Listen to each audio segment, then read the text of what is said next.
There should be no general election until 2020. I have just chaired a meeting of the Cabinet where we agreed that the government should call a general election. Theresa May wants more power, and polls suggest this is her time. Around half of the public prefer keeping Theresa May as Prime Minister, while opposition Labour Party leader Jeremy Corbyn languishes behind with 14%. Anna in Putney, hello.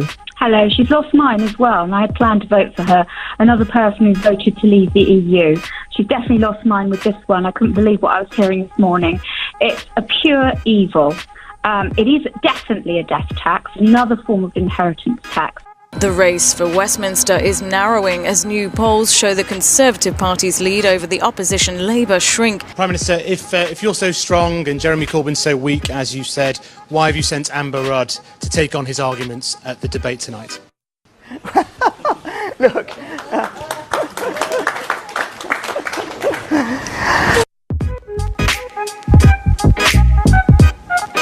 Hello everybody and welcome to Commoners Podcast for another election special, one that we weren't expecting, this time the British election. So I'm naturally speaking in English, you don't get a mangled version of Dutch or French, or soon to be German. So here we are at a snap election, supposedly the Brexit election that doesn't really seem to be the Brexit election. So we'll be getting into this. John, how are you doing? I could be better. I've had a tough week dealing with some personal stuff that's honestly mostly my fault. So, just trying to get that into line. So I've been okay. I've been scattered this week. I haven't really had a whole lot of time to prepare, but I'm excited for the episode. A good week of personal reckoning, in a sense. Yeah. It's been pretty intense, but we'll get through it. Good. We'll get through it. Well, for me, everything just seems to be wrapped up in the election just now and finishing out work. So it's kind of these two things that have been in my mind just back from holiday. Nonetheless, we are facing an election. By the time you're listening to this on Monday, we're just 3 days away from the election on Thursday, on June 8th, knowing the results by June 9th. Now, obviously, the British system is a parliamentary system. John, do you remember, or could you easily succinctly lay out how a parliamentary system works? Do you think you've got that down after the Dutch and French stuff? Well, the Dutch stuff is a little different because they're proportional representation. From what I understand, the UK system, the House of Commons is elected through a general election. How that works is there are constituencies, and whoever wins that constituency wins the seat by a first-past-the-post vote. And then whoever wins the most overall general constituencies, their leader becomes the prime minister, and they form a government. And if they can't, very rarely, they will form a coalition government. And that may actually be what we're looking at here, because how much things change in a month and a half in politics is really quite incredible. It is, especially when you're cramming what would be, in the States, 2 years of political campaigning into 6 or 7 weeks. Especially considering that this is a snap election, but go ahead. I honestly have been enjoying it quite a lot, watching what's going on with the elections. I watched the debate that you sent me the other day. What channel was that? The BBC had debate? A 7-way party leader debate. I watched that debate. I watched Jeremy Paxman do an interview of Theresa May and Jeremy Corbyn. And it's so much different than what we have in the States. We have, I like to call it, a neutrality bias in our media, where a lot of the times, like CNN, for instance, will have somebody on who's they'll debate climate change, for instance, and they'll have a climate change denier on, and then they'll have a climate change advocate. Yeah, it's like Bill Nye. So they'll have Bill Nye on CNN against somebody who denies it, and it's a 50-50 debate. The moderator takes no sort of stance. They don't really question what the other people have to say. They just let both sides say what they want to say, and then they leave it up to you to decide. From what I've seen in the UK, correct me if I'm wrong, but at least in that Jeremy Paxman interview, he went for the jugular for both Theresa May and Corbyn, calling them to the carpet on many things. So, for instance, when he was interviewing Corbyn, they were talking about the Labour Manifesto, which is similar in the United States to what we would have as a party platform. And he was calling Jeremy Corbyn out as the leader of the Labour Party, saying, all these things that you've said throughout your career consistently you believe in didn't make it into the manifesto. What sort of leadership does that show when over years you've talked about not having a nuclear deterrent, and that didn't make it into the manifesto? All these, I forget exactly what, some other things. I think some social spending. Oh, what it was the nationalization of the banks. And he's always been a big advocate of that, and that didn't make it into the manifesto. And he was just nailing him on these things, quoting times when he actually said these things and saying, well, what happened? Why did you change your mind? And he did the same thing to Theresa May. And you see these people on television just squirming, like they can't answer the questions, and people are in the audience clapping and cheering that they're basically being shown to have either lied or changed their position, and they're being made to account for that. You don't have that same dynamic in the States. Yeah. You don't have that adversarial press that just sort of really puts the screws to everybody equally. I think it's funny that you use the term kind of a neutrality bias, because by law, during the campaign, the BBC and other television news networks have to be neutral. They have to be unbiased by law. Otherwise, they can be fined. They can face serious prosecution. But I think what Paxman and his style is known to be particularly adversarial, which I think is why they brought him in to do these particular interviews. But he kind of evokes that sense of British cynicism and just lays that out against both candidates. And he would naturally have done it. In fact, I watched the 7-way debate as well. And the moderator was very firm with all 7 leaders quite handily as well. Yeah, I mean, he was really good at pulling out the weaknesses of the candidates and putting them in front of people, so that it's a realistic view of what they're going to offer. So you talked earlier about the Brexit election. Well, his questions to Corbyn on Brexit were incisive. It was you're going into this essentially saying, yeah, we're going to get a deal. If the other side knows you're fine with a deal, and you're not okay with leaving without a deal, or not okay, like Theresa May says, she's fine, or no deal is better than a bad deal. Corbyn won't say that, so he's not going in with the strongest negotiation position. And he pinned him down and said, well, how many pounds are you willing to pay the EU for a deal? Right? And he wouldn't answer the question. And it's these what struck me most, and what I wish we had more in the States, was how policy oriented all of these questions were.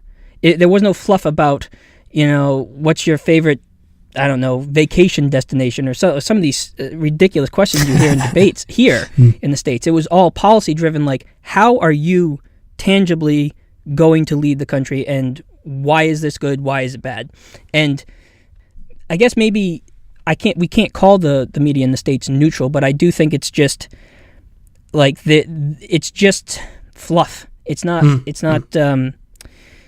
as policy oriented as I've seen things in the UK. One of the things I really like about the system here, particularly, again, the example being Paxman in those interviews, is it treats the viewing public as intelligent people. So in other words, everyone knows what Corbyn's history is. Everyone knows what his platform has been since the 70s. He's been in office. He's been an MP for decades. And so he doesn't then treat Corbyn as if he's this new Labour leader with a new platform doing new things. Like he treats the voter as if they have, they understand the context. Exactly. Like it's like we know that politicians are crooked. We know that they lie. We know that they U-turn.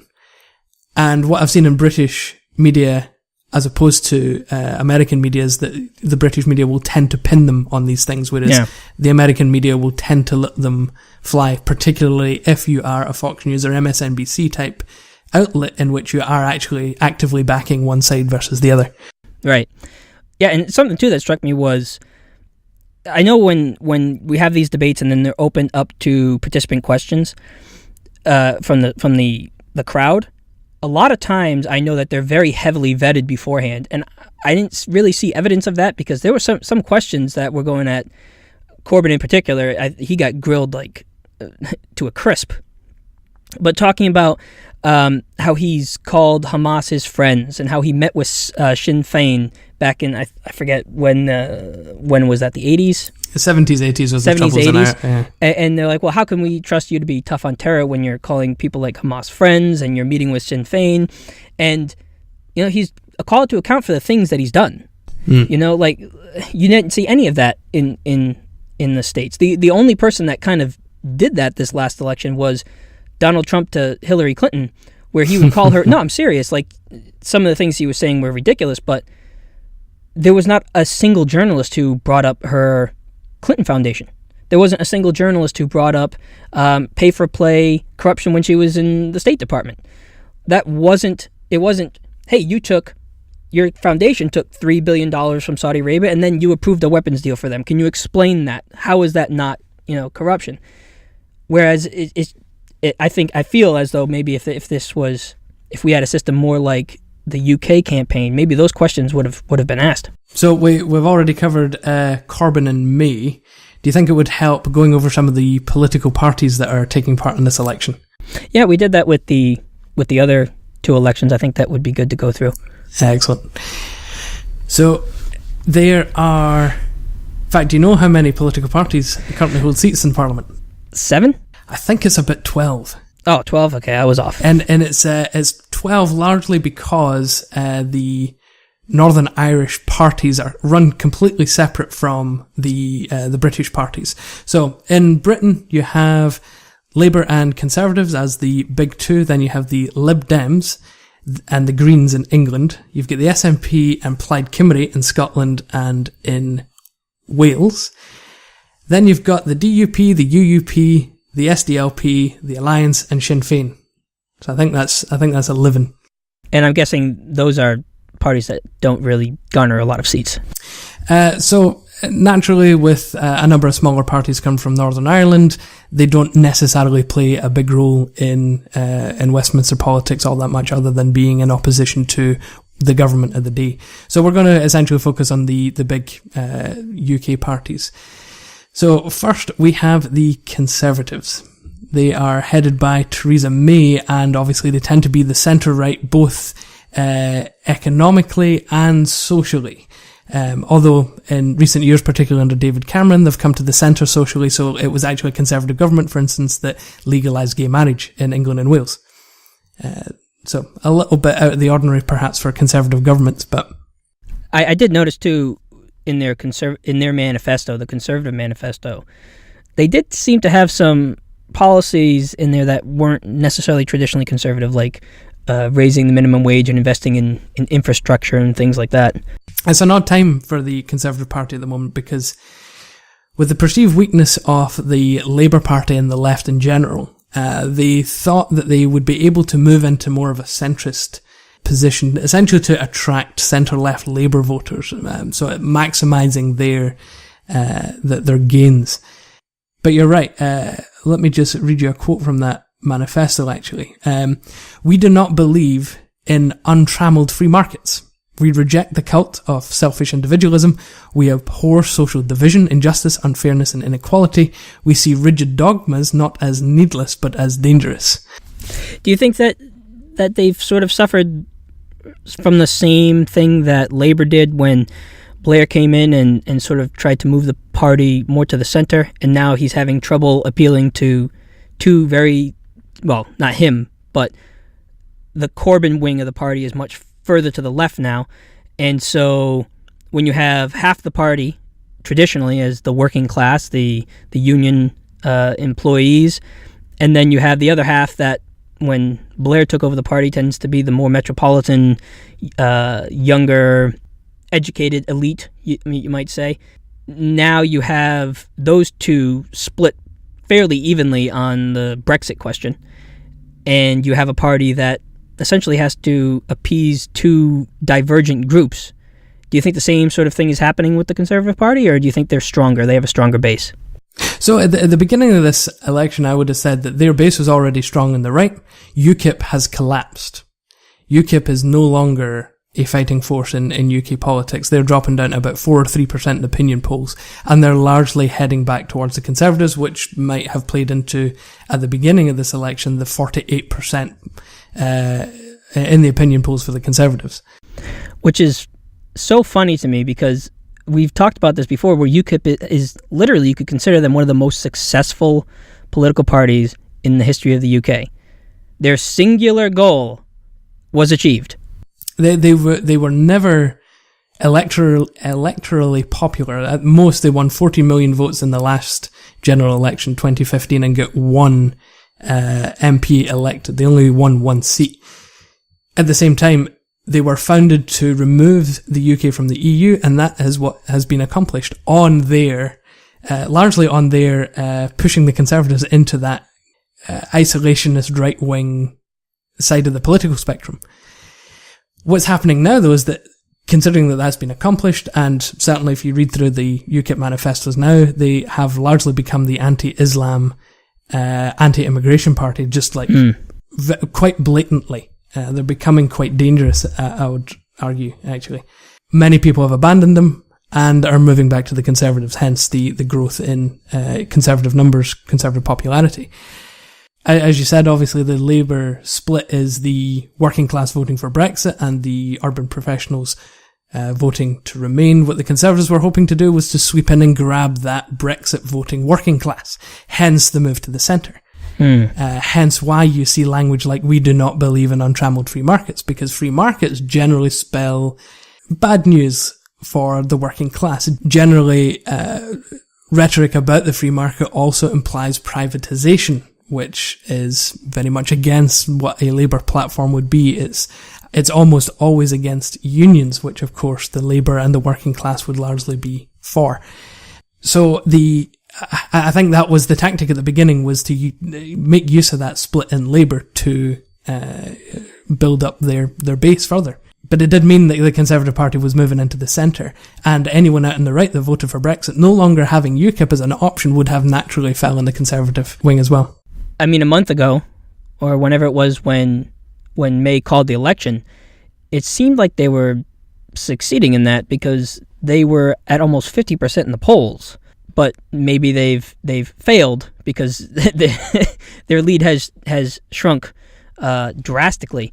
But before we get into that, maybe we should knock off the rest of the political parties. Continue on with the anti-parties. Yeah, talk about the rest of the political parties, and then we can maybe talk about where this started, why it started with May calling the election, and what's happened in the meantime, and where we're at now. But first, why don't we tackle the rest of the political parties? So there's the Conservatives. The second largest party is Labour. Labour is largely the centre-left party, always kind of has been the centre-left party ever since the Blair-Brown era, when, Labour itself moved into the centre to try and catch that middle-class vote. And now under Jeremy Corbyn, we're seeing kind of a shift out towards the left again. So the Labour manifesto includes bringing into public ownership the railways, bringing into public ownership the utility companies, so gas, water, electric, things that are actually private at the moment. And so it is a real shift back towards what was actually, 1970s Britain, which was not a pretty place. On the other hand, you do have a number of younger people supporting the Labour Party, and that generally is a group that doesn't remember the years of public ownership. Plus, what we're looking at in terms of models that we would like to follow are European models. So in Germany, for instance, you've got localized public ownership of utilities, and that seems to be working very well. There's a number of countries, including the Netherlands, for instance, that have public ownership of railways, and that seems to be working really well. So the old 1970s way of doing things doesn't have to be repeated. We do have other models now to emulate 40 odd years later. The Labour manifesto seems to me just to be a traditional sort of socialist agenda.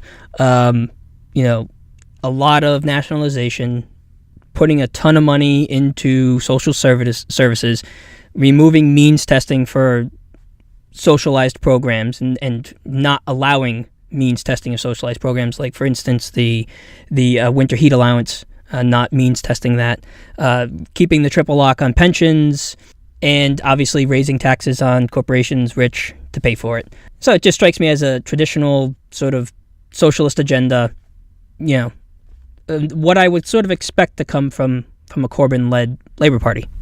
Which is a good thing to see, especially considering that Labour governments in the past have tended away from that. They've tended towards the centre, tended towards, for instance, free market economics for things like railways and utilities, which really substantively are not traditional Labour policies. So Corbyn is actually bringing back a little bit of the left wing to Labour.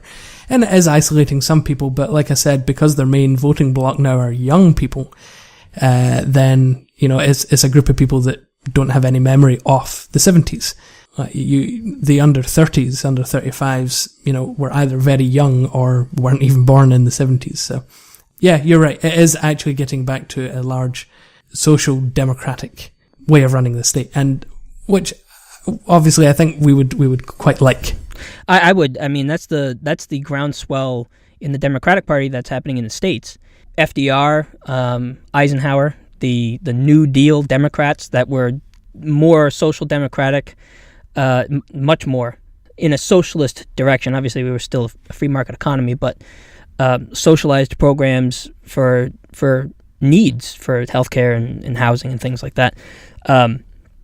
And you're seeing more of a move towards that with Bernie Sanders and his popularity, trying to shift the Democratic Party back to the left to a true workers' party. I mean, I guess I would sort of characterize what Corbyn's trying to do is make Labour back into a workers' party. And you see similar things in the States. I mean, in the States, we don't go as far left as Corbyn does. He's much further to the left than Bernie Sanders would be. I would rather, honestly, move in the direction that Corbyn's suggesting over what something like Trump or Republicans, Libertarians are suggesting, because that's just, or even what Theresa May is suggesting, because it's just, conservatives will conservative, as you like to say. That's right. Conservatives will definitely conservative. The next party down are the Liberal Democrats, and to American ears that might sound like we're talking about the far lefties, but actually the Liberal Democrats in the UK are small d Liberals and small d Democrats, so they are actually the centrist party. They tend to be a party that emphasises the freedom of the individual relative to the state. So they also would tend to be the party against government surveillance.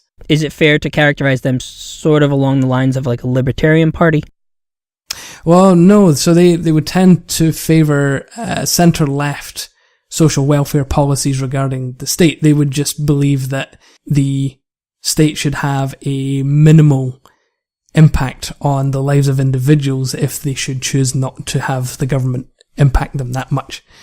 But no, they would largely be centre-left. In fact, they would be considered a progressive party even here. So, economically liberal, but more to the right maybe on issues of individual freedom, which is actually sort of where I would fall, to be honest. I'm definitely more to the left on economic issues, but definitely much more libertarian when it comes to individual issues like, who you're going to marry, what drugs you want to take, that sort of thing. Right. So that would be fairly standard Liberal Democrat policy. Now, in this election, they have set themselves up to be the party of the European Union. So their platform is, if you want to stay in the European Union, vote for us and we'll give you a second vote. Why would they want to vote to go back into the EU when they're the party that's against government oversight and surveillance and interference? Because they are globalists. They believe in global interaction, communication, interworking. They are not, certainly not nationalists by any sense. So the Conservative Party and the Labour Party tend to be British nationalists. The Liberal Democrats don't tend to have a nationalist bent in them. They tend to be more outward, globally focused as well. That seems to be almost like a contradiction. Which is why perhaps they are sitting around the 9% mark in the polls currently. So they set themselves up to be the pro-EU party. They said, vote for us if you want a second vote. But that didn't seem to take root. That didn't seem to work. Both the Conservatives and Labour are running on a platform of, well, we voted for Brexit, so we have to Brexit. The Liberal Democrats are coming in. They were hoping that 48% that voted to remain would back them in hopes of actually staying in the EU. That seemed to have backfired a little bit, especially given the apparent popularity of Corbyn's manifesto and the Labour Party. But we can get to that a little later. That, and probably, I think, a lot of people have come to terms with the vote for Brexit. And now we just want the best deal possible. Well, and the irony of the Liberal Democrat name is that they would be overturning a democratically voted upon referendum, which, I get it. Like, it was a smart play for them. It really was, because they had nowhere to go. They've got 6 MPs. They were down from 50. They lost really, really badly after having been in coalition with the Conservatives. So it was actually a good play for them. The problem is, and this is why, so I think I'd agree with you. Like, I would naturally be a Liberal Democrat. The problem is I just can't trust them. One, because they have a bad history of not keeping their campaign promises. For instance, they ran in 2010 of free tuition fees in universities across the UK, get into the coalition with the Conservatives, and then suddenly the coalition government was hiking tuition fees up to $9,000 a year. So they'd lost their base. Again, as we'll see later, when you target your base, you lose votes. And that's exactly what the Liberal Democrats did 7 years ago, and they're still paying for it. What they've also been doing, though, and this is why I don't like them, is they tend to be a little bit two-faced. So down in the southwest of England, down in Cornwall, which was a heavily Brexit area, they've been running their campaign as the Liberal Democrats, the local party. We will stand up for local issues. But as soon as you drive up the road a little bit and you're in Bristol, which is a fairly large city that voted Remain, suddenly they're the Remain party again. And you don't hear a lot about this local, this local party rhetoric. So they kind of change depending on where they're trying to run. Again, it makes sense, but they don't seem to be sticking to their principles, and that's annoying. You get the same thing here, though. You get parties cannibalizing their base, essentially. The Democratic Party did the same thing. Like we've said, they've shifted away from being a workers' party. Very few Democrats now really strongly support unions. Very few Democrats call for Medicare for all. You have Bernie Sanders, John Conyers. I'm very disappointed that Elizabeth Warren, who tends to be a progressive liberal, although I've been sort of disappointed with her lately. Even she won't back Medicare for all. So it's like even the liberals over here back away from that because they view it as sort of politically toxic when it's actually pretty popular. Almost 60% of people view it favorably in the States. And then you have Trump, who ran on not cutting Medicare, Medicaid, or Social Security at all. In fact, increasing them.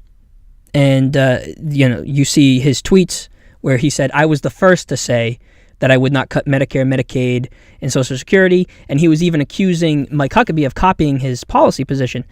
And now he becomes president, and his healthcare bill slices $880 billion of Medicaid funding. And then his budget cuts an additional $800 billion.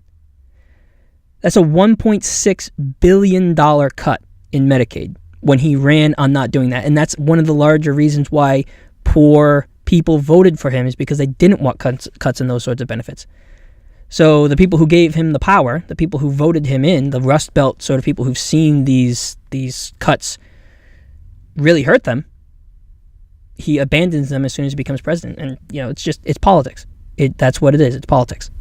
Both times that I've seen it happen here in the UK, the parties have fared much more poorly than we expected them to. So we'll see ultimately what happens in Trump's case 2018, 2020. American politics is a different animal, but I would hedge on the discontinuation of the Trump administration in 2020. Oh, I hope so. Although it depends who the Democrats run, though. Well, that is also true. There's this is getting a little afield, but there's talk of like Mark Zuckerberg, Mark Cuban, Chelsea Clinton. I mean, come on. I'm Dwayne The Rock Johnson for president. Yeah. I mean, it's just one billionaire buffoon gets elected and then all of them start lining up, think that they can too. Should we get back to the right side of the Yeah, let's do it. So there are two smaller parties that tend to run in England. Those are the Greens and UKIP. The Greens are, of course, the environmentalist party. I tend to really quite like the Greens. They tend to be radically left-leaning in terms of their policy, so they actually do tend to be kind of anti-capitalist, which I'm not, but I quite like that radical thinking. They tend to be quite focused on empowering local government. So they largely see the state as a bottom-up approach as opposed to a top-down approach. So they say the power should be in the local government, in the people, in the grassroots, and then it's pushed up the ladder as we go.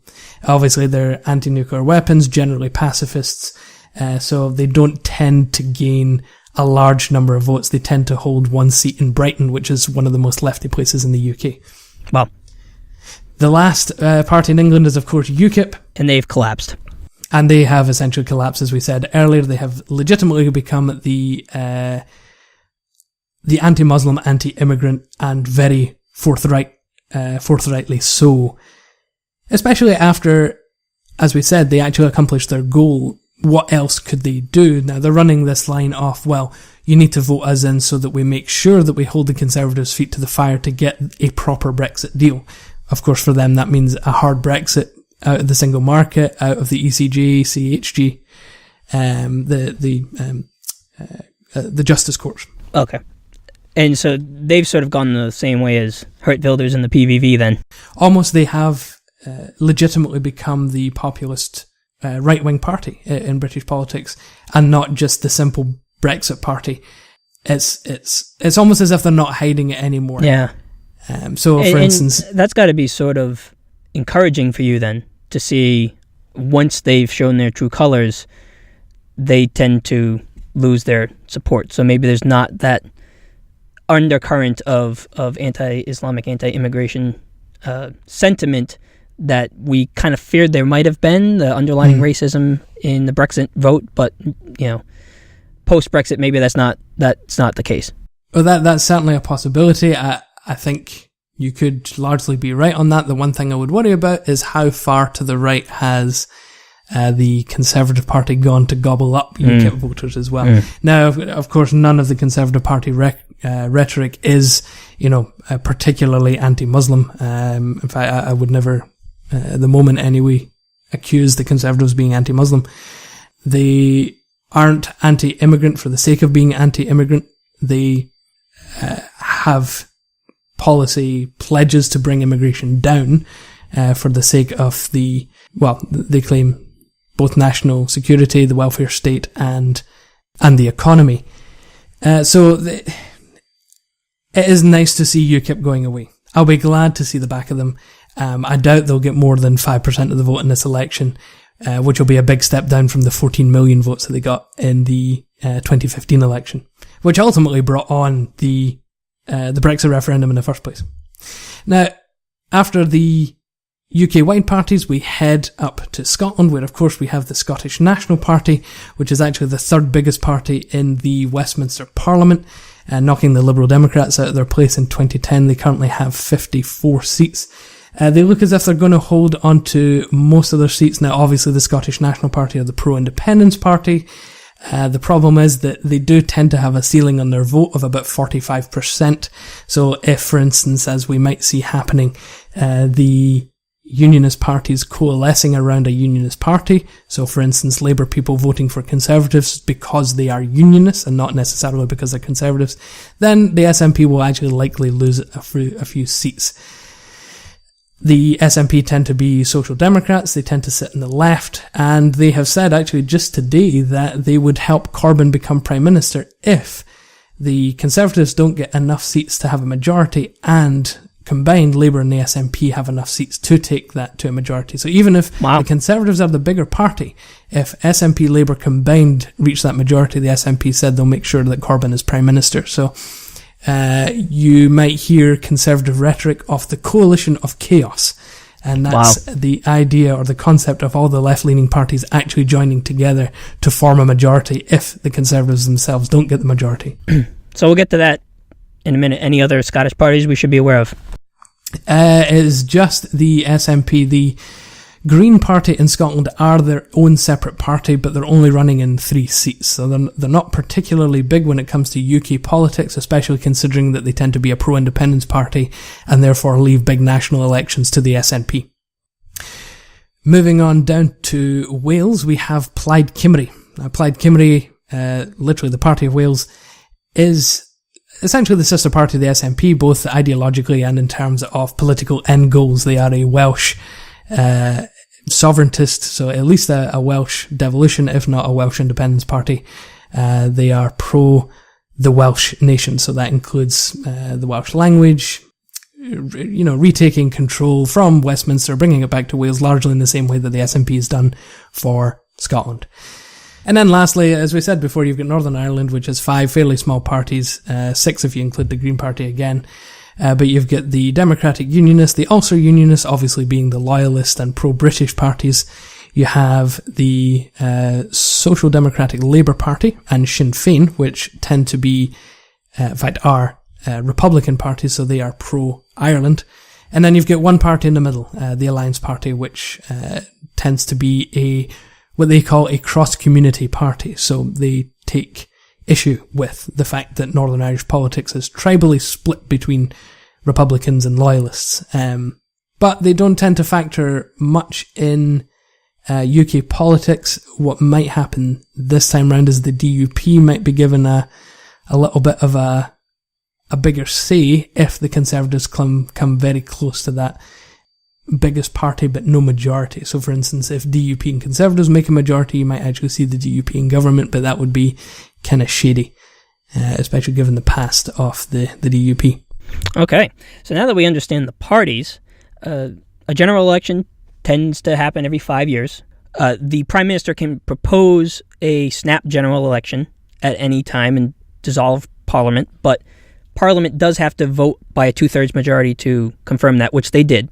I think it was, April 18th that May called the general election, and it is happening June 8th, which is, 2 days from now. And it seemed, and we did a Political Animals about this the day it happened, we thought that it was an excellent play by Theresa May, and it was very intelligent because of the fact that Brexit is at the forefront of everybody's mind and they want a strong Brexit deal. She was polling very high. She's very popular. I was reading she's even more popular than even Thatcher and Blair were when they were most popular. Something like 61% of people support Theresa May and like her, think she's doing a good job. The Conservatives were, after she announced the election, the Conservatives were polling, 49%? And I think Labour was at 25%? Yeah, I think it was something about 48-24. Obviously, it was in those ranges. Quite consistently as well. An incredible lead. I mean, if you're thinking about a multi-party system, to have a full half of people voting for you or saying that they're going to vote for you is incredible. I mean, they would have gotten a massive, if the vote had been held that day, they would have had a massive majority in Parliament, and then Theresa May would basically be able to do whatever she wants because there would be no valid opposition. And even for the first few weeks that looked to be holding fairly steady, that's what was, we were talking about how it was going to be a Conservative apocalypse, and we have been joking about that for the last few weeks. And really in the last, maybe 2 to 3 weeks, Labour and Jeremy Corbyn have come galloping from behind, where even some polls now have them only back, it varies, there's some scattering on the polls, but between 3 to 9%, which is incredible. The Conservatives' lead has just vanished. Yes. Unprecedented, I think is the word. We started the campaign with the discussion of, are the Conservatives going to be leading by 100 seats or 200 seats? By the time this is over. Legitimately, that's what the country was talking about. Labour is going to be sitting about 120 seats, and Labour could be the Conservatives could be as high as 420, something ridiculous. How times change in a matter of a few short weeks. How? How did that happen? How are the Conservatives screwing this up. When we talked about it at first, we said if they come out and just hammer Brexit, don't touch anything else. Just talk about Brexit. Don't show the ugly head of other conservative policies that most people don't like. Talk about a strong Brexit, strong and stable, quote, and just coast their way to an election victory and then start doing all of the nefarious conservative stuff that they want to do. But they just couldn't help themselves. I do actually have a lot of sympathy for me. Not because I agree with her, but because I probably would have done the same thing as she did. So she started out, as you said, on excellent terms. She called the bluff of everyone. She called the general election when Labour were at 25%, the lowest they had been in close to a decade.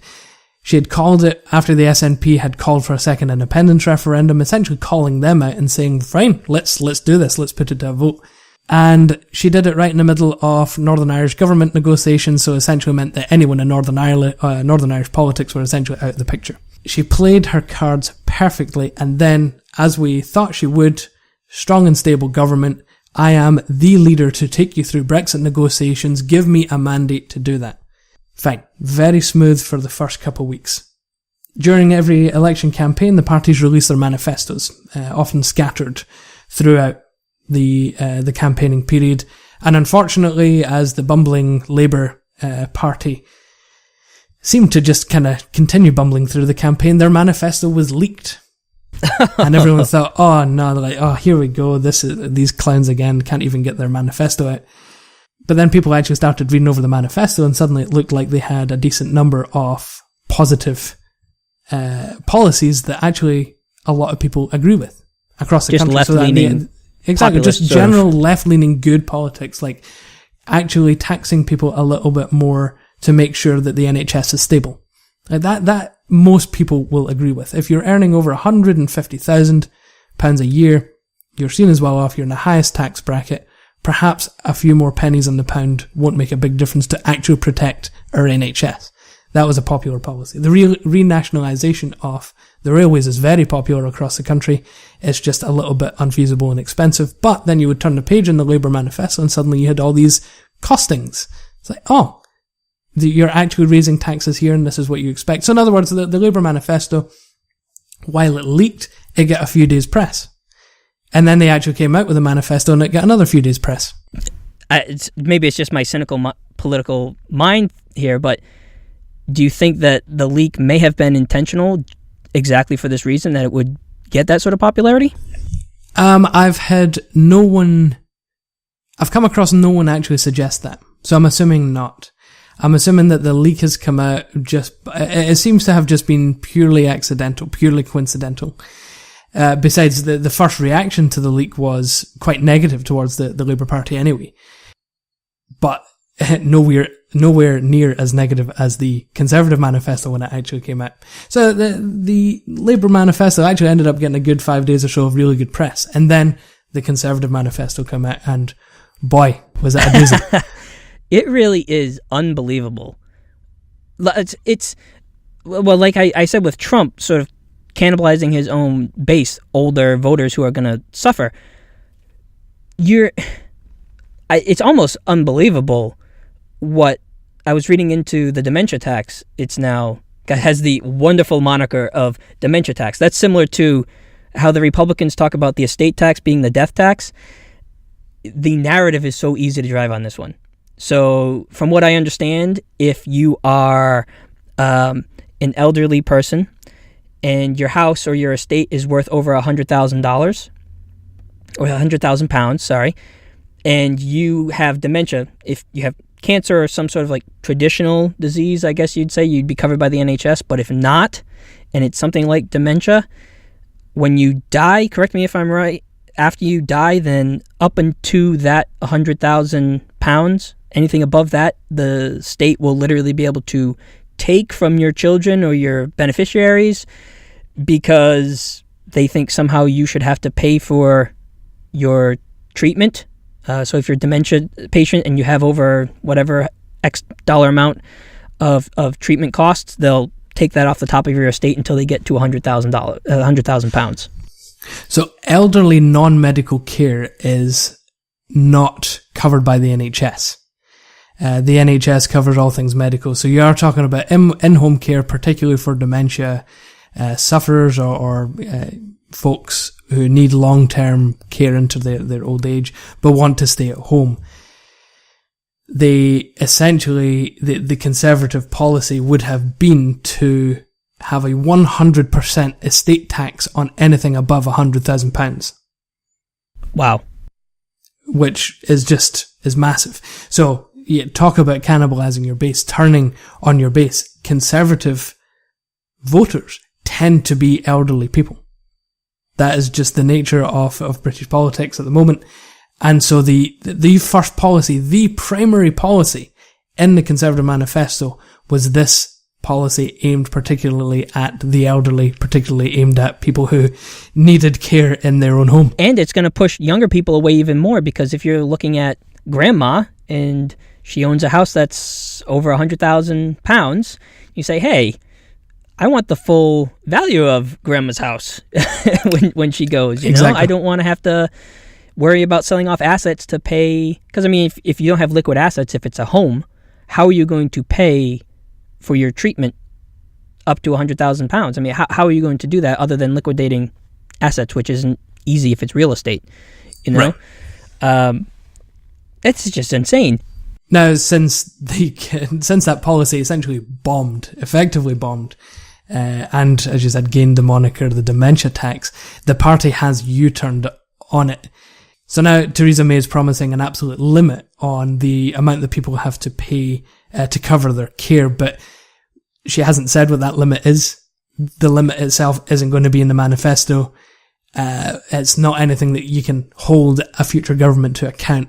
So it's quite possible that the dementia tax is there to stay. It would be politically suicidal for her to continue with it, admittedly. Yeah. But that is going to be in the manifesto. And it just seems to lack a basic understanding of how real estate value works. So yeah, if somebody owns a house that's worth £500,000, there's a good chance maybe they're fairly wealthy. But if you bought your house back in the 70s, so if my landlord lives in a very affluent neighborhood, right? And he is by no means a very wealthy person. He just bought his house a long time ago when it was inexpensive. And now, were he to move and sell, his house would probably be worth $500,000. But he's not a rich person. So, you know, if these elderly people, especially elderly people, they've probably owned their houses for a long time. So the values go up in real estate. If you bought that house for £20,000 in the 70s and now it's worth £200,000, you're punishing a poor person just because they made an investment in real estate. To be fair to Theresa May, again, I would have done the same thing if I was in her position. She took advantage of her poll lead, which was twice as much as the next party. That's a very good position to be in.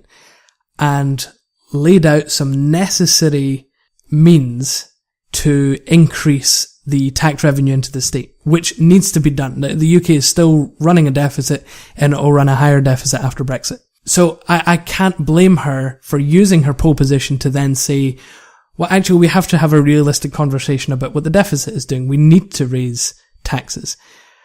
Right, I think she kind of took advantage of her base and saying, well, where else do they have to go other than to us? Right, but why wouldn't you take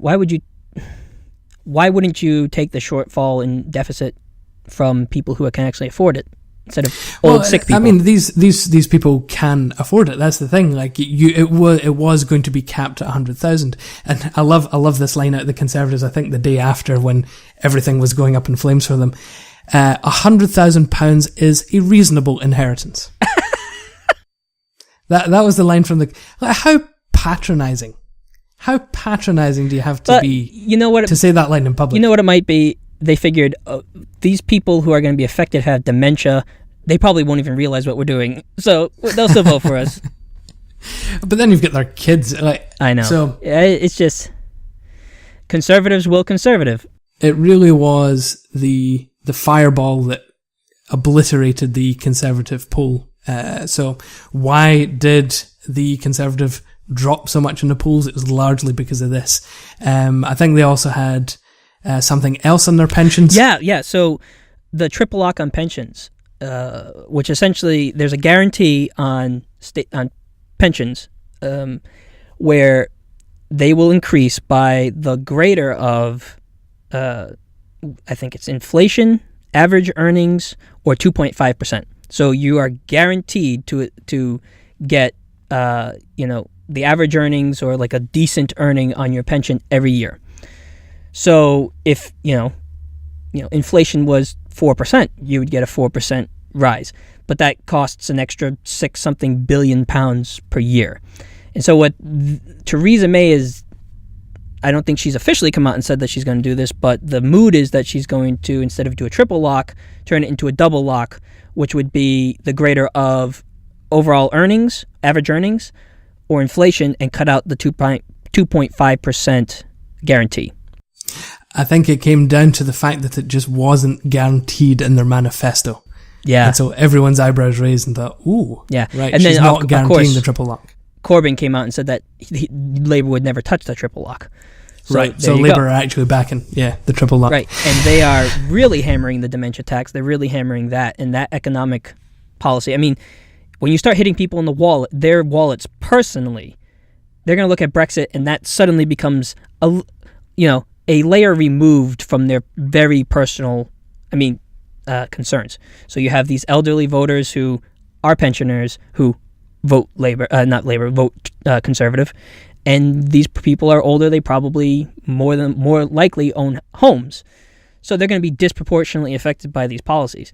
And then you also have to deal with the fact that they're talking about, we'll save £6 billion because of this double lock, and then we'll reinvest it in the NHS and things like that. But there's no reason to trust the Conservatives when they talk about reinvesting in the NHS, because that's exactly what they said about what they were going to do when Brexit came around, is that they would take whatever the billions of pounds that they were paying per week to the EU and reinvest it in the NHS, and that never materialized. 350 million. 350 million, right. Yeah, it was billions over the whole year. And Nigel Farage backed away from it the day after Brexit happened. That is UKIP too, so it's a little different than the Conservative Party. It was, but you had the likes of Boris Johnson and a few other high-level Conservatives on that campaign as well. And also, it just struck me as funny, some of the things that they're doing. Like Theresa May has come out and said that they're going to bring back fox hunting, I think it was, and then reduce or completely do away with the ban on ivory. And it's just like, you had it in the bag. It's Brexit. Just take Brexit and run with it. Like, you're the one who's put your cojones on the table and said, hey, no deal is better than a bad deal. We are the strongest party to get Brexit. Give us our majority and we'll get us the best deal possible. And then you come out, strong and stable. Yeah, strong and stable. And then you come out and you screw over your base. You start, needlessly killing poor animals, which most people in the UK don't support. And then you hide away in your 10 Downing Street for like, that BBC debate, she didn't show up. And some of the best lines in the debate were about how she can't face up to her mistakes. She can't face up to what she's doing. She called this election and she doesn't even show up. How can you expect her to be strong and stable when she's not strong and stable enough to come and debate? Right? And it's like, shoot, man, like, the Conservative Party has just completely shot themselves in the foot on this one. How do you let that happen? Again, it is what I would have done as well. I can't, you almost can't fault the process, in a sense. You call the election at the best time possible. Check. You make sure that in your manifesto, you actually move to the centre and include as wide a range of people as possible. They did that. Check. You then actually include means by which to raise the revenue, like explicit means to raise the revenue of the state. Check. You do it on the back, admittedly, of perhaps a group of people that don't have any other party to vote for. So you're not gonna lose a lot of votes by targeting them. Check. And then you just stay out of the picture and let the thing run its course. If you start with a 50% lead, or a 25% lead above the second party in the polls, you can feel free to sit back and just not do anything over the election. But every single turn has turned against them, and for all of their bumbling mistakes, the Labour Party has made use of every single one of them to their advantage. That's what I was going to say. And has only increased their popularity in the polls. largely at the collapse of the Lib Dems and largely at almost a, I don't want to call the Labour Party a unified party. They're not. But you haven't heard of the disunited Labour Party. They are very much running on the same campaign, on the same manifesto that, yes, doesn't include a completely Corbynite agenda, but it's not a Blairite agenda either. So it's a fairly decent manifesto up against a ridiculous Conservative manifesto. Right. It was funny because when this first happened and we did our political analysis, we really thought that May was just going to hammer the Brexit thing and that Corbyn wasn't going to address Brexit, and that was going to work against him because people are really concerned about Brexit, and he's talking about social services, and we can't, crack down on immigration, and we have to do all of this. And it's not like the exact opposite happened because he hasn't really been strong on Brexit, but I'm wondering how much this fall is really just because of the nature of the Conservative policies. And once people got wind of, hey, it's not just about Brexit, we're going to have 5 years of a supermajority in Parliament that's going to look out for corporations, that's not going to raise taxes on the people who can afford these taxes, that's going to really turn on their base. Is a Brexit deal, is a good Brexit deal worth that? And I think every step of the way, Corbyn has just capitalized on that. And he really has this sort of left populist movement where people are like, yeah, we don't like Conservative policies, and we remember that, So it's just, it's really fantastic how they failed. Could you imagine, and we talked about this, if Labour wins enough seats so that the Conservatives don't have an outright majority, and then the SNP and Labour join together, and Jeremy Corbyn is your next Prime Minister? That would be a political disaster for Theresa May of unprecedented proportions. There would have been no, very much the literal definition of unprecedented. There has been no circumstance in which a Prime Minister has led with nearly 50% in the polls and has then gone on to lose. So my prediction would be that the Conservatives are still going to be the majority. Right.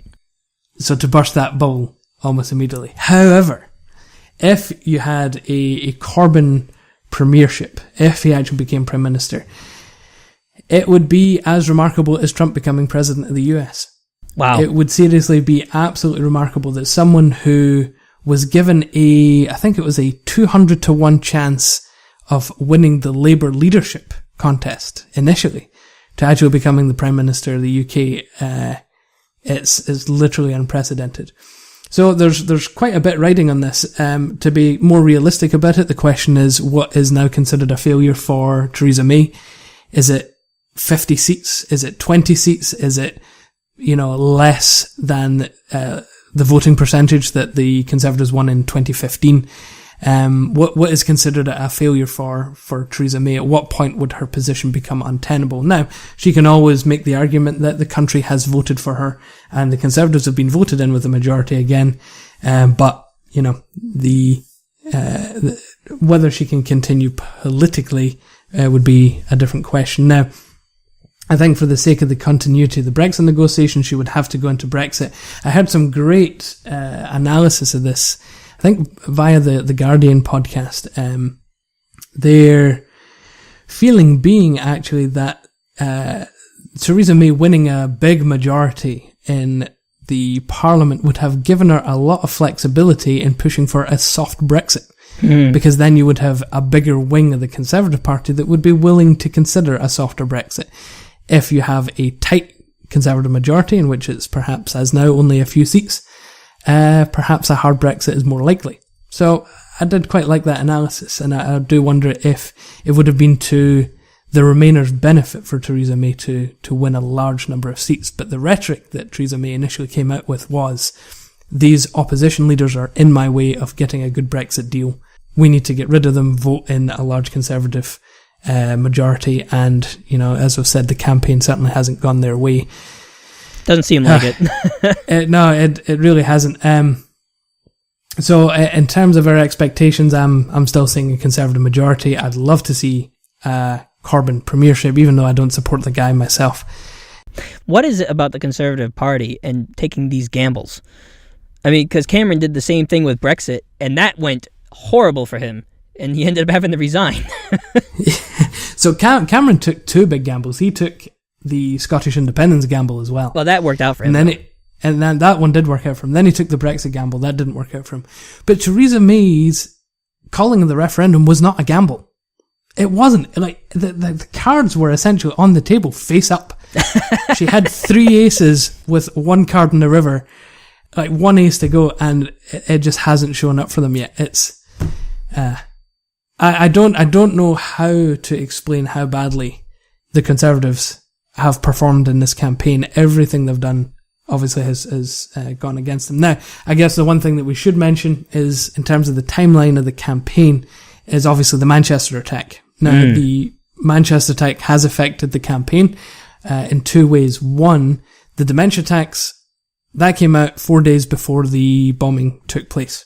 So we had 4 days of negative press, and then the Conservatives came out with their U-turn, and the U-turn was completely overshadowed by the Manchester bombing. So whether that U-turn has actually got out there, or whether the Dementia Tax is stuck in the voters' mind, that's yet to be seen. So perhaps it did more damage simply because of the events that took place in the week that would have distracted everyone anyway. Well, we talked about this when the attack first happened. I asked you if this was going to play well for the Conservatives, because Theresa May had a very strong response to that attack. And attacks like that tend to help Conservatives. And then in their manifesto, they're limiting immigration to the tens of thousands. They're actually putting a number on it, which Labour is not doing.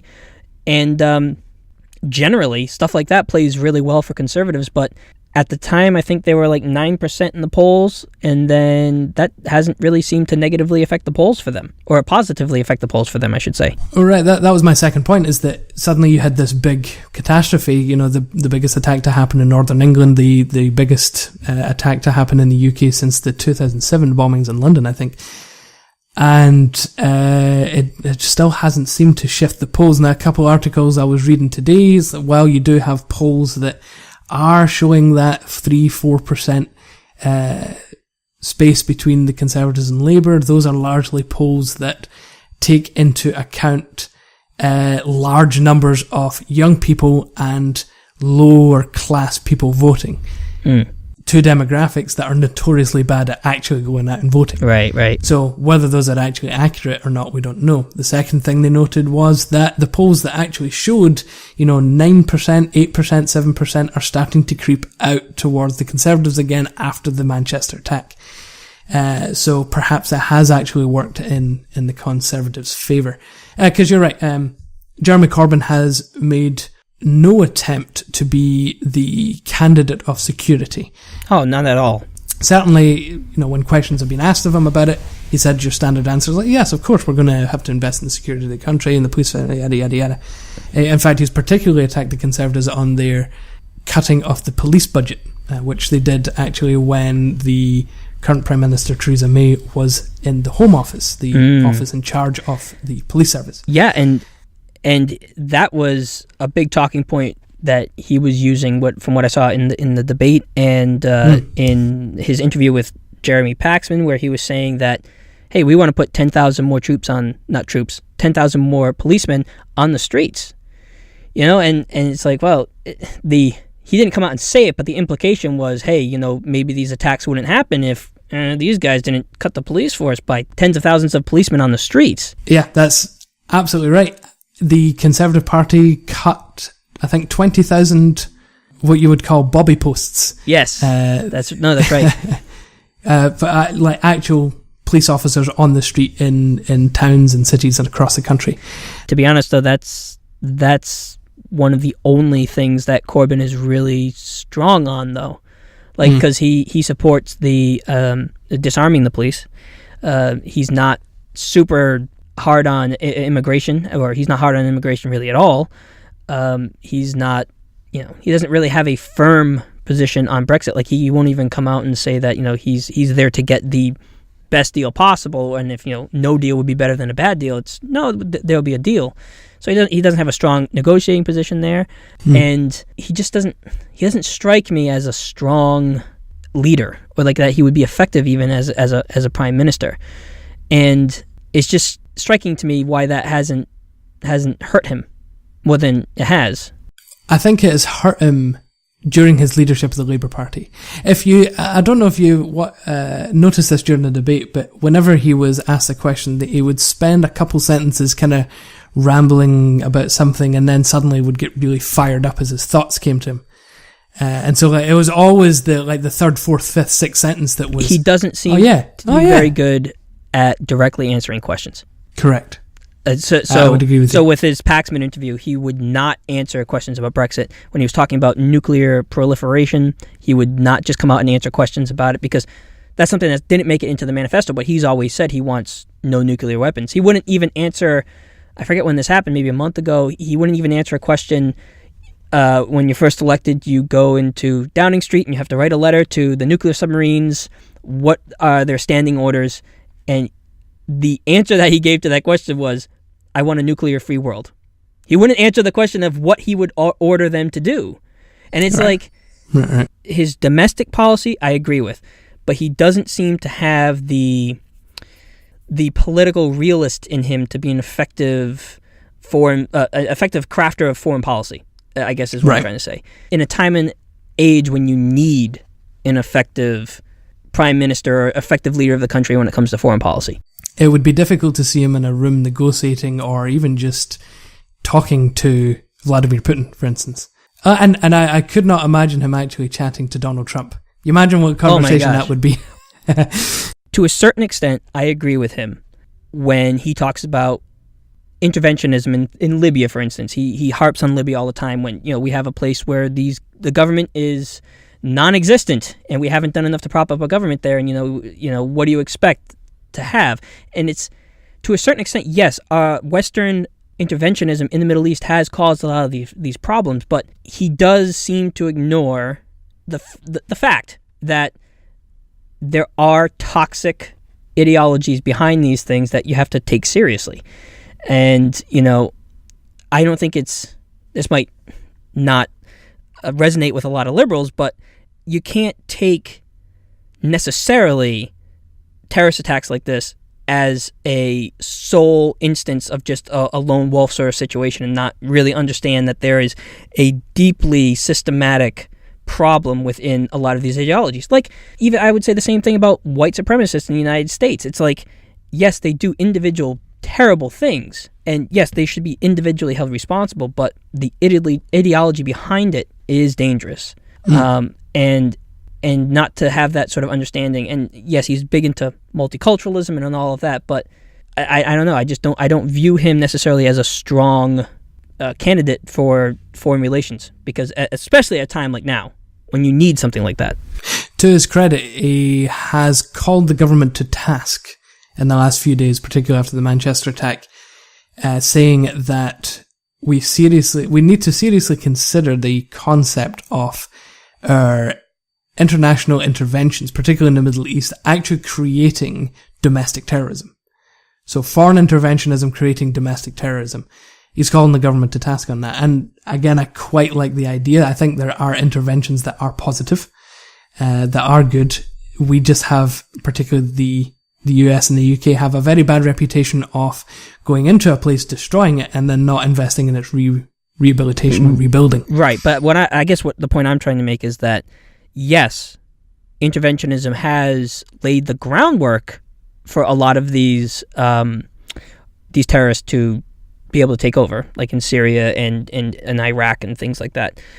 But at the same time, our non-military sort of soft power interventionism, like giving weapons deals to suspect countries like Saudi Arabia and things like that. Like, on one hand, and I don't know what Corbyn's stances on things like that are, but very much against. Well, good, and I'm glad that he is against it.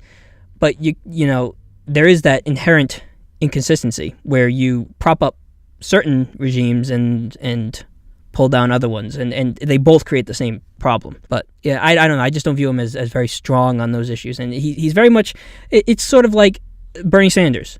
Right, he was not strong on international relations, but he was very strong on domestic policy, which maybe that's what people want. So in this era then of needing strong international, perhaps politically realist leaders, politicians, what would you rather have? Would you have a Jeremy Corbyn who is weak abroad but strong at home, or Theresa May, which would be strong abroad but weak at home? It's a tough call.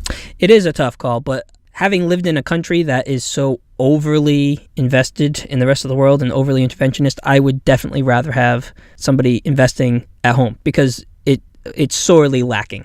It's sorely lacking. So yeah, I mean, I guess I would sacrifice. I mean, ideally, I'd want somebody who does both, but that doesn't ever seem to happen. I'm stuck on the issue as well. I think that I would agree with you. But see, I would agree with you based on realistic factors in that, for instance, NATO exists, for instance. Like the fact that NATO exists means that the UK could, for a short time, few years, have a Prime Minister that isn't particularly strong on the foreign front. Right. Perhaps bad timing, given what's about to happen with Brexit. I guess the way I look at it is like, if you have a great foreign policy, but your country sucks, then what good is it? You know, like in the United States, I mean, it's much more difficult in the States because we don't have great social programs. Like, we don't have healthcare for all. You know, we have these basic things that we haven't been able to supply our citizens, yet we want to be planting democratic governments across the world and giving other people around the world things that we don't even have. Yes, I'm all for helping people, but let's invest in the American people first. You know, let's invest in the British people. Make America great again. Yeah, but in the true sense. America first. In the true sense. So, before we get to predictions and what we think's going to happen, do you have any other final thoughts about the election? The only last thing I would add is essentially a quick look at Scotland here. So, unbeknownst to most people, even here in the UK, we're running two different elections in two different countries. Not literally, not technically, but certainly politically and pragmatically. Because south of the border in England and Wales, an election is happening on the policies of the United Kingdom and Brexit, although Brexit less so than people expected. In Scotland, the Constitution is the first and only problem or issue that people are voting on. So it's still very much the case. In fact, it's becoming worse that people are voting based on the independence question. Should Scotland be an independent country? If you voted yes, you're backing the SNP, so that's 45%. I mentioned that earlier in the podcast. If you're backing no, you've got three parties that you could back: Labour, the Conservatives, or the Lib Dems. Now, in 2015, the SNP won 54 seats, largely because the union vote hadn't chosen a particular party to coalesce around. So they were split three ways, largely. So because it's a first-past-the-post system and it's just the largest party in each constituency that wins, the SNP won a lot of seats. Over the past couple of years, Labour here, as it has in the UK, has imploded. And it hasn't recovered in the last couple of weeks in the same way that it has done south under Jeremy Corbyn. And so the union vote has largely been coalescing around the Conservative Party. So here in Scotland, it is essentially a two-horse race between the SNP and the Conservatives. Again, independence supporters are coalescing around the SNP and unionists around the Conservatives. So what that means is the Conservatives will likely win some seats in Scotland, possibly as high as 12, with, the SNP still hanging on to like 40, 46, 47 seats. Which is still a vast majority. Nonetheless, what I'm not looking forward to the Conservatives doing is proclaiming the rise of the Conservatives in Scotland again, claiming a mandate for a hard Brexit or for a Conservative government on the basis of 12 new seats in Scotland. One, it ignores the facts, and the fact that where people have voted will largely not have shifted. Unionists are still voting for unionists. Independence folk are still voting for independence. So I'm very much not looking forward to the bragging that will come from the Conservatives. And honestly, I'm kind of saddened by the fact that Labour has collapsed so much in Scotland, largely because Labour are much less a threat to the SNP than the Conservatives. So I can't quite decide whether a big Conservative win is good for Scotland or not, in terms of its independence and someone who supports it, because on one hand, if the Conservatives win, then the chances are that we don't get our second shot at the independence referendum, at least not for a while. That might actually be a good thing. On the other hand, and probably for negative reasons, it could seriously push Scotland to reconsider being in a union simply because it's got another 5 years of Conservative government, which it will, on the whole, not have voted for. 12 seats is nowhere near the 26 seats majority that you would need in Scotland to proclaim that mandate. Yeah. Well, the thing is, too, Labour has not done themselves any favours in Scotland, which we've talked about. But it'll be interesting to see how those dynamics play out. And I will actually be in Scotland after the results, so we'll be able to talk about this at length, I'm sure. So, that's right. Before we wrap up, two things. Who are you voting for? And what are your predictions on the results? I generally will only support independents backing parties, because that is kind of one of my big political aims.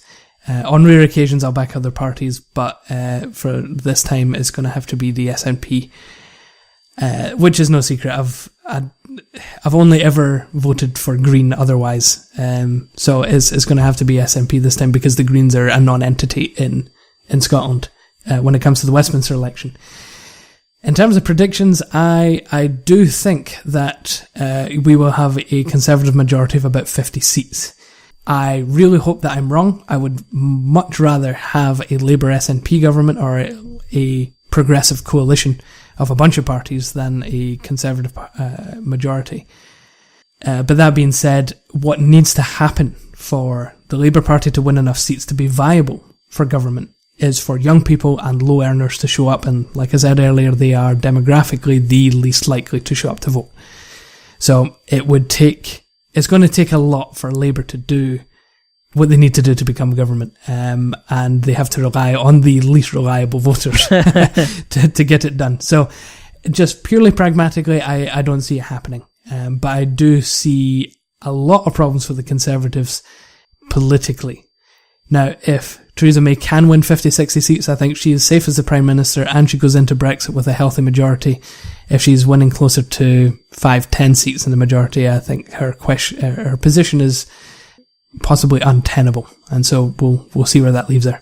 What's the current projection for seats? The only seat projection that we have at the moment is a YouGov projection, which might not be reliable, yeah. Well, YouGov in particular assumes large turnout for young and low earners. Mm-hmm. And currently they are projecting a hung parliament with the Conservatives on about 307, I think it was, perhaps 310, and Labour on about 270. So Conservatives would still be the largest party, or maybe perhaps it was 250. Labour still being the second party, but with enough left-leaning parties, perhaps enough to kind of pip the majority. So SNP, Lib Dem, Green, Plaid. I mean, we were chatting about the Dutch election, and the number of parties that you add to a government essentially adds an extra, exponentially adds chaos and confusion to a governing coalition. So it would be the same problem here. It's much easier for instance, the Conservatives and Lib Dems to do a deal to gain a majority than a bunch of left-leaning parties together. By the way, the Dutch still don't have a government. Well, I wouldn't expect them to. They're still in negotiations. I wouldn't expect them to. So essentially what you're saying is for Jeremy Corbyn to be the next Prime Minister and for Theresa May to suffer the most embarrassing political defeat in modern history, you'd have, number one, the Conservatives to underperform their polling. Number two, the Labour voters to turn out en masse, like maybe even a record-setting turnout. And then you would still probably need a Liberal Party coalition. And not only that, the next biggest progressive party are nationalist separatists. And would it perhaps be rather uncouth for a British party to gain power in the UK Parliament thanks to a party that wants to break up the UK government, break up the UK as a whole? Perhaps that would be politically untenable. So that's yet to be seen. The SNP this week have said that they would make sure that Corbyn becomes Prime Minister, possibly in a kind of a supply type arrangement. So we'll vote for you on an issue by issue basis and we'll make you Prime Minister. And my guess is, well, do you think that Corbyn would be willing to essentially become Prime Minister at the cost of perhaps bending on the SNP's request for a new referendum? He's already said he would. Well, hopefully for you, hopefully that's how it turns out. Yes, he's already said that he's open to talks about a second independence referendum, which is a far greater promise than Theresa May's "now is not the time" Right. patronising line, but nonetheless. Now is not the time for another referendum, apparently, but it's certainly the time for a general election, which now is just 3 days away. That's so what we'll I was going to say. Either way, we will know in just a few short days. That's right. The election is going to be Thursday, June 8th. That's right. And there's a potential maybe that we could have an episode next week, depending on the results of the election, to see go over the results and the implications for the government going forward. But everybody definitely follow the election, watch the results. If you live in the UK, get out and vote. That's right. Unfortunately, registration has already closed, so I hope you're registered. And, of course, come out and vote. Well, that's it. Thank you for listening to our British election special. I really hope that you've enjoyed it. Remember that you can subscribe to us on YouTube, the Commoners Podcast. You can also follow us on Twitter at Commoners Pod. We haven't been particularly good at updating it recently as we've both been on holiday, but nonetheless, we should have that up and running again fairly soon. So again, from John, thank you. From myself, thank you. Remember to catch the Commoners Podcast next week for a post-election breakdown. Until next time, stay informed.